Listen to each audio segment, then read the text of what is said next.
सम्मानित साथियों, लोकसभा चुनाव का 5वां चरण पूरा हो चुका है और इस समय पूरे देश की जो निगाह है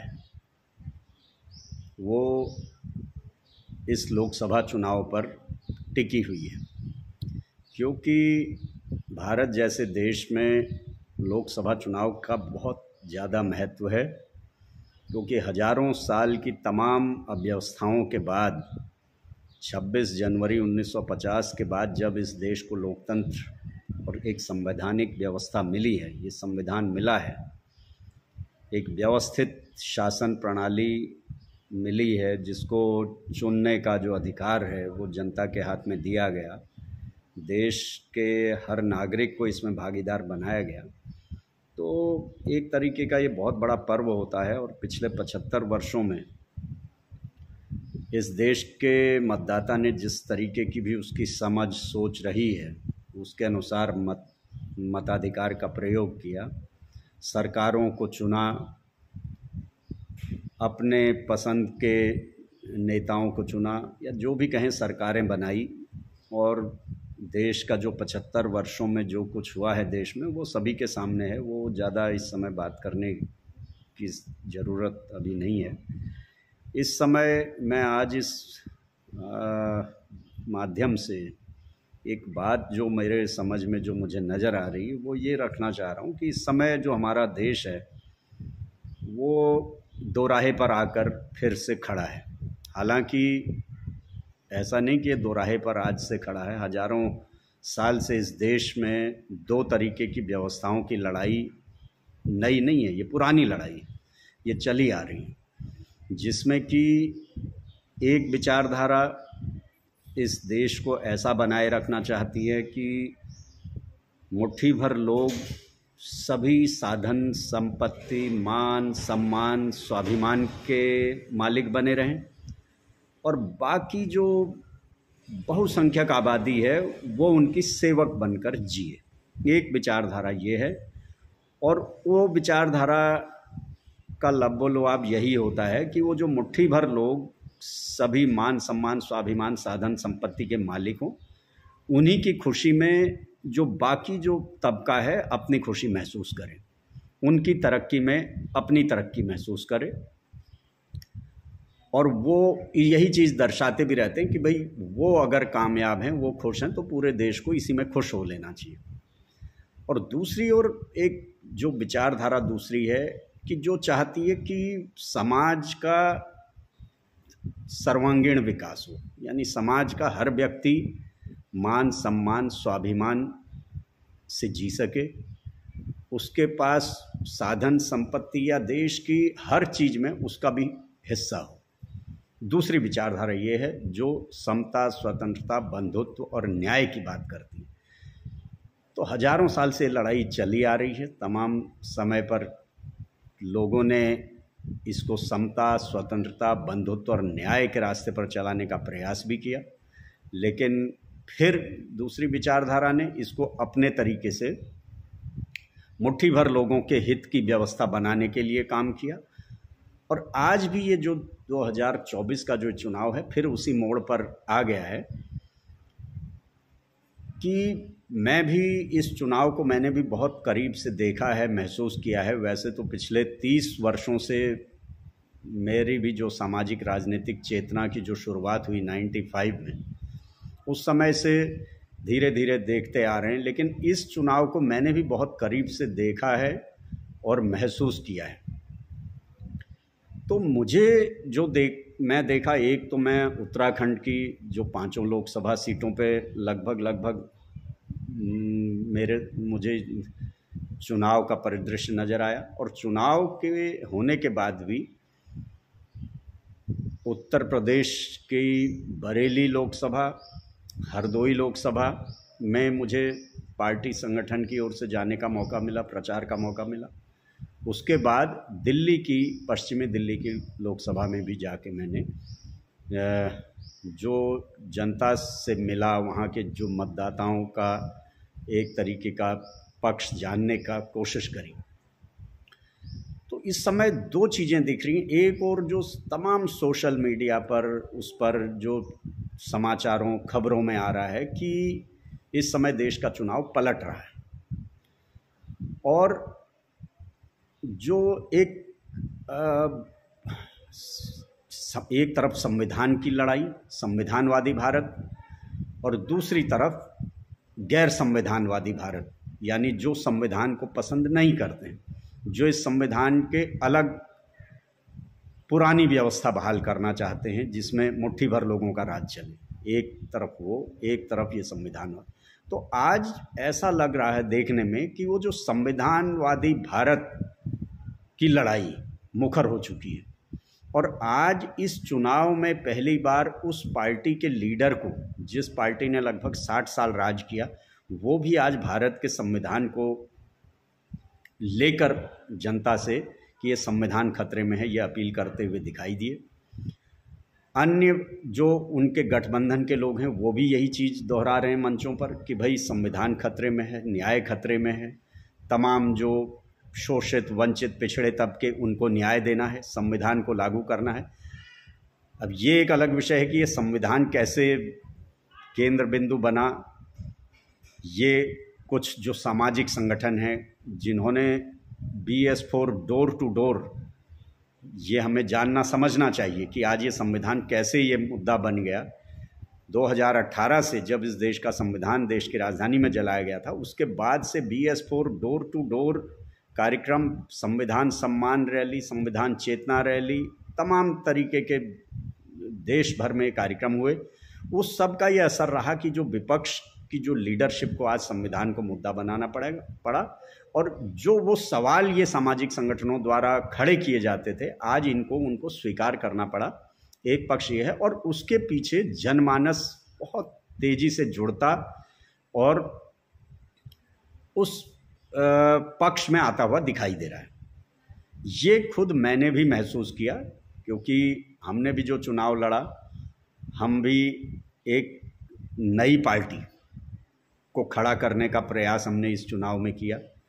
एक तरफ कांग्रेस थी जो 1885 से स्थापित पार्टी है, दूसरी तरफ 1925 से RSS काम कर रहा है, RSS के द्वारा तैयार की गई से निकली भारतीय जनता पार्टी जो 1925 से, यानी इतनी पुरानी पार्टियों के मुकाबले हमने भी चुनाव लड़ा। हमारा 2018 से इस पार्टी का गठन हुआ। तो लोगों ने हमें ज़्यादातर यही वो किया कि कई ऐसे लोग थे जिनका कहना था कि भाई आप लोग ठीक कर रहे हैं, सही लड़ाई लड़ रहे हैं, हम आपका साथ देना चाहते हैं, लेकिन इस समय आप लोग मजबूत नहीं हैं, आप लोग जीतने की स्थिति में नज़र नहीं आ रहे। तो हम इस समय देश को बचाने के लिए, संविधान की रक्षा के लिए, एक देश का बड़ा शत्रु है, ये कई लोगों ने हमसे खुलकर बात करी। बरेली में भी यही बात हुई, हरदोई में भी यही बात निकल कर आई। हमको भी चुनाव के दौरान ये चीज़ लोगों ने कही कि बड़ा शत्रु जो संविधान को निगल जाना चाहता है, ख़त्म कर लेना चाहता है। हमें पता है कि ये दल भी बहुत संविधान के प्रति ईमानदार नहीं है, लेकिन इस समय हम उसके मुकाबले इनको पसंद कर रहे हैं, इन्हें जिताना चाहते हैं ताकि देश की संवैधानिक व्यवस्था बची रहे।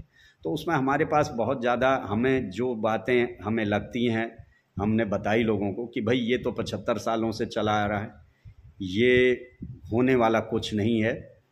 हम लोग तो सिर्फ सत्ता परिवर्तन की नहीं, हम लोग तो व्यवस्था परिवर्तन की लड़ाई लड़ रहे हैं, और हम केवल एक राजनीतिक फ्रंट से नहीं लड़ रहे हैं, बल्कि हम लोग कई एंगल से उसमें काम कर रहे हैं। और पूरे देश की जो सिर्फ राजनीतिक नहीं, सामाजिक तमाम जो अन्य व्यवस्थाएं, सारी व्यवस्था को हम, जो गैर बराबरी की व्यवस्था को समाप्त करके बराबरी पर आधारित, इक्वलिटी पर जो बेस्ड पूरा सिस्टम को निर्माण के लिए हम लोग काम कर रहे हैं। हम सिर्फ एक ये चुनाव मात्र के लिए नहीं। तो बहरहाल लोगों की प्रतिक्रियाएं आई और हमने सुना, लेकिन दूसरी ओर तो उससे ये लग रहा था कि जो लोग 5 साल पहले, 10 साल पहले इस ओर गंभीर नहीं थे, आज वो बहुत बड़ा सैलाब उस ओर गंभीर नज़र आया, और जो भी विपक्ष का गठबंधन है वो उसके साथ खड़ा नज़र आ रहा है।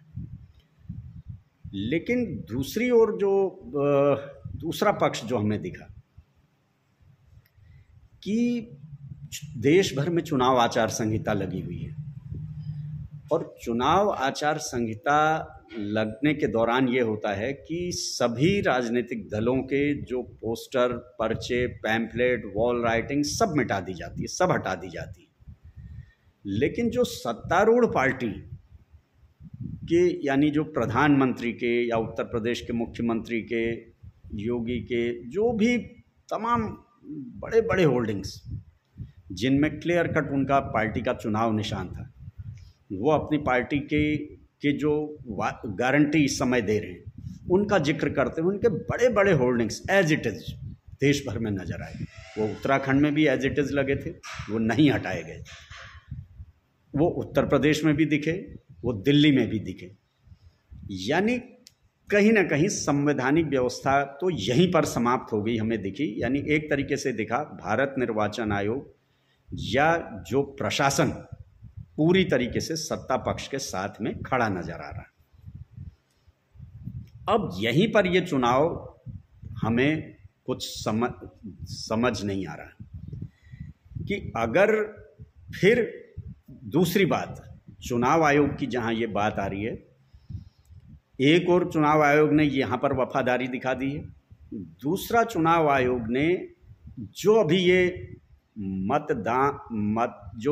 का प्रयोग किया है पब्लिक ने, वोटिंग परसेंटेज का जो आ रहा है एक बहुत बड़ा, कि चुनाव के संपन्न होने की रात जो आंकड़ा दिया गया और उसके बाद फाइनल आंकड़ा जो दिया गया उसमें जो बहुत बड़ा हेरफेर हुआ है, 3-4%, 2%, 3%, 4-5% तक। यानी अभी एक पेपर की कटिंग कहीं पर हमने भी देखी थी जिसमें लगभग 5 चरणों में 1,07,00,000 के आसपास वोट एक्स्ट्रा दिख रहे हैं।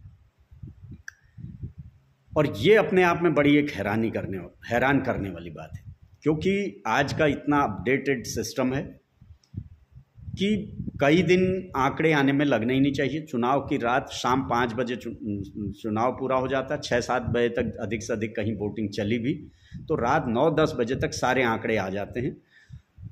और उस रात जो आंकड़े जारी कर दिए गए उसके बाद जो अंतिम आंकड़े जारी किए गए, ये एक बहुत बड़ा सवाल है।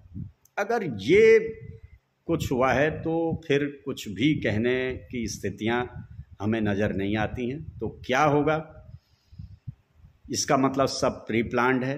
जब चुनाव आयोग या प्रशासन ने होल्डिंग्स नहीं हटाई, वहाँ पर शासन के साथ खड़ा है,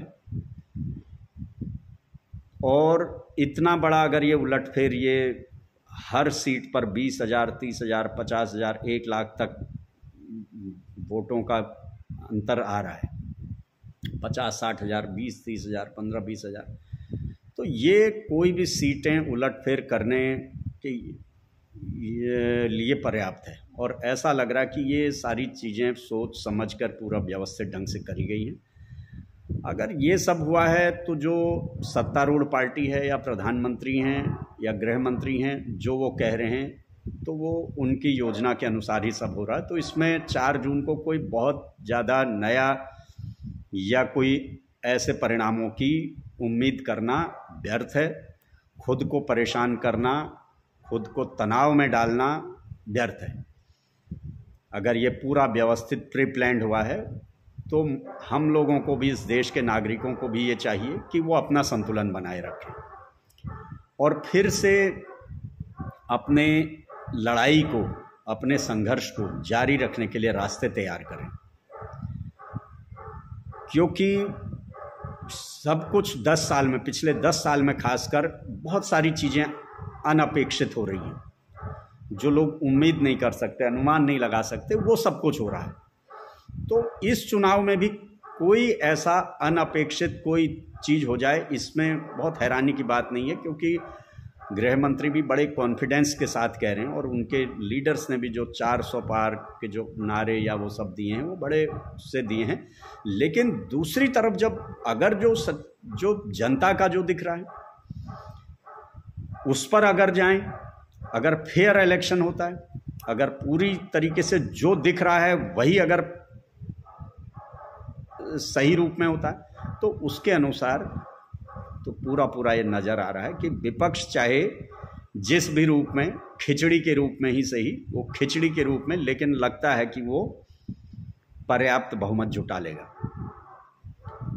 हालांकि होना उससे भी कुछ नहीं है, क्योंकि ये सब आपको पता है, जितने भी जो विपक्षी पार्टियां हैं, ये कोई भी डेमोक्रेटिक नहीं है, ये कोई भी लोकतांत्रिक नहीं है, ये सब परिवारवादी, जातिवादी, व्यक्तिवादी, सुप्रीमोवादी, अधिनायकवादी पार्टियां हैं। ये इनकी लड़ाई भी, इनका जो ये देश का जो संविधान के प्रति वचनबद्धता कितनी दूर तक जाएगी, कितनी दूर तक कायम रहेगी, ये कुछ कहा नहीं जा सकता। अगर सत्ता पक्ष हारता भी है, विपक्ष जीतता भी है, तो विपक्ष की जो सरकार भी इतनी अजीबोगरीब बननी है कि उसमें भी बहुत कुछ अपेक्षा या बहुत कुछ उम्मीद नहीं करी जा सकती।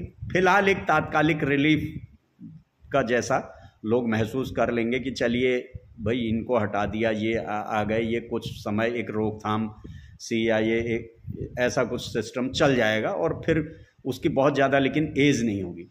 तो इसलिए जो मुझे, मेरा जो अपना मानना है और मेरा आप लोगों से ये अनुरोध भी है कि मैं आपका एक शुभ चिंतक होने के नाते आप लोगों से ये कहना चाहता हूँ कि ये जो अभी छठा और सातवां चरण का वो चुनाव बाकी है, ये चुनाव पूरी प्लानिंग से लड़ा गया है। इतना लंबा समय, बहुत थोड़ी थोड़ी सीटों को लेकर लगभग 1.5 महीने का, मई में परिणाम आ जाते थे, लेकिन जून तक वोटिंग का गया है, 4 जून को रिजल्ट आएंगे। ये बहुत योजनाबद्ध ढंग से किया गया है। पहली चीज़, इतना लंबा चुनाव प्रक्रिया। दूसरी चीज़, निर्वाचन आयोग द्वारा पूरे देश भर से सत्तारूढ़ पार्टी और प्रधानमंत्री और उनके लीडरों के बड़े बड़े होर्डिंग्स ना हटाना। और तीसरा, ये जो वोटिंग परसेंटेज का जो ये घपला सामने आ रहा है, जो सुप्रीम कोर्ट में भी जो चली गई है याचिका, तो ये सारा एक तरीके से पूरा व्यवस्थित नज़र आ रहा है।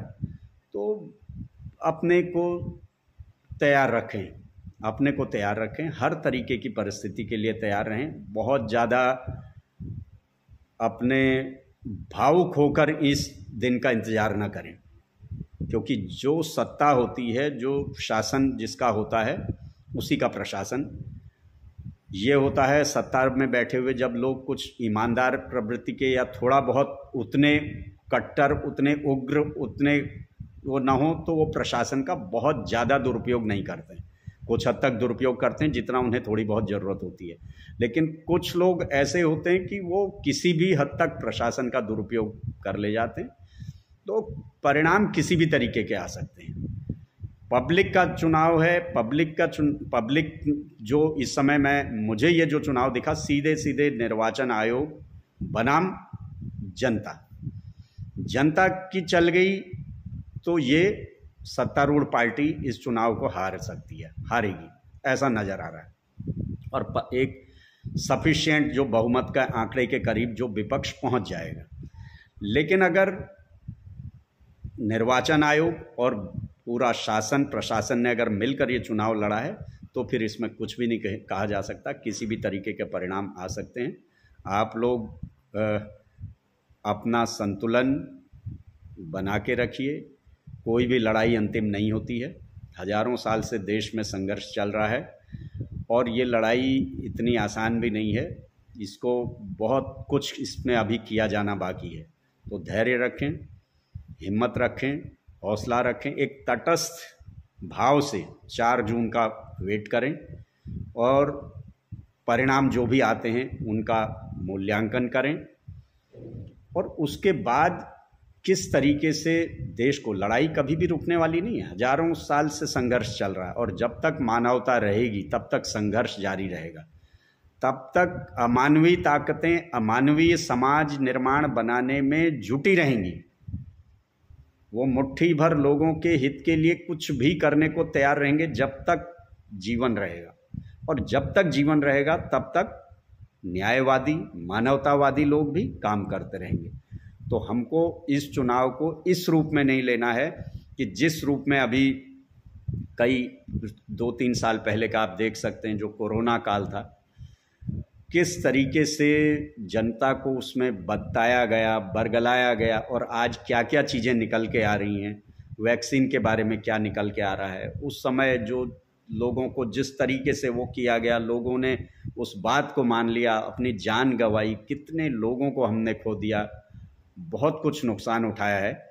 तो इस तरीके से ऐसे रूप में या ऐसे भावनात्मक होकर इस चुनाव को न लें। एक बहुत मजबूत मन के साथ, एक तटस्थ मन के साथ और एक लंबी लड़ाई के रूप में अपने मन को तैयार करें। जो भी परिणाम आता है, परिणाम सत्तारूढ़ पार्टी के पक्ष में आए तो भी मानवतावादी भारत के निर्माण के लिए आपको संघर्षरत रहना होगा, प्रयास करने होंगे। परिणाम विपक्ष के भी आ जाते हैं तो भी बहुत कुछ नहीं होना है, तो भी उसमें भी इतने संघर्ष, इतने लड़ाइयाँ रहनी हैं, इतना कुछ रहना है, तो भी आपको अपनी लड़ाई फिर भी लड़नी ही पड़ेगी, फिर भी उस संघर्ष को जारी रखना पड़ेगा। यानी किसी भी हाल में जो इस देश में, हमारा तो खासकर उन्हीं लोगों से हम अनुरोध कर सकते हैं, बात कर सकते हैं जो भारत को मानवतावादी भारत बनाना चाहते हैं, जो देश में समता, स्वतंत्रता, बंधुत्व और न्याय स्थापित करने के पक्षधर हैं और इसके लिए काम करना चाहते हैं। उन्हीं लोगों से हमारी या मेरी अपील भी है। मैं उन लोगों से गुजारिश करना चाहता हूँ कि इस लड़ाई के लिए अपने को तैयार रखें और 4 जून का बहुत एक संतुलित धैर्य मन से वो करें। इसमें किसी भी तरीके का परिणाम आ सकता है। अपने को बहुत ज़्यादा विचलित या परेशानी वाली स्थिति में न डालें, और जो भी परिणाम आए उसके बाद फिर से जो भारत, संविधानवादी भारत, न्यायवादी भारत और मानवतावादी भारत के निर्माण के लिए अपनी आगे के लिए कमर कसें, आगे की कार्य योजना तैयार करें, आगे की लड़ाई के लिए तैयार रहें, क्योंकि ये हजारों साल की लड़ाई है। तो इसको इतने एक चुनाव परिणाम मात्र से ये कुछ पलटने वाला या ना तो कुछ समाप्त हो जाएगा और ना कुछ यहाँ पर से शुरू होने वाला है। तो ये संघर्ष को इसी रूप में, साधारण रूप में लें, क्योंकि चुनाव जो मैंने देखा है, इस चुनाव को हम बहुत ज़्यादा, मुझे ये 2 पक्ष इसमें बिल्कुल नज़र आ रहे हैं जो मैंने आपको बता दिए हैं। तो इसलिए इसमें कुछ भी, किसी भी तरीके के परिणाम आ सकते हैं। तो आपका बहुत बहुत धन्यवाद, आपने इतनी देर सुना, समय दिया, और फिर से इसी अनुरोध के साथ कि एक मजबूत मन के साथ, धैर्य के साथ इस परिणाम की प्रतीक्षा करें, और जो भी परिणाम आए उसके बाद आगे के संघर्ष के लिए, क्योंकि राजनीतिक दलों ने कोई व्यवस्था परिवर्तन की लड़ाई नहीं लड़नी है। राजनीतिक दल अगर जीतते भी हैं तो उनका वो कुछ हद तक ही कुछ चीज़ें दिखेंगी, लेकिन बाकी का काम जो समाज सुधारकों को, समाज के सामाजिक कार्यकर्ताओं को जारी रखना पड़ेगा। संविधानवादी भारत के निर्माण के लिए जिनको, जो मानवता पसंद लोग हैं, उन्हीं को ये काम करना पड़ेगा। ये लड़ाई उसके आगे भी जारी हम लोग रखेंगे। इसी अपेक्षा और उम्मीद के साथ आपका बहुत बहुत धन्यवाद। जय भीम, जय भारत, जय संविधान, जय मूल निवासी।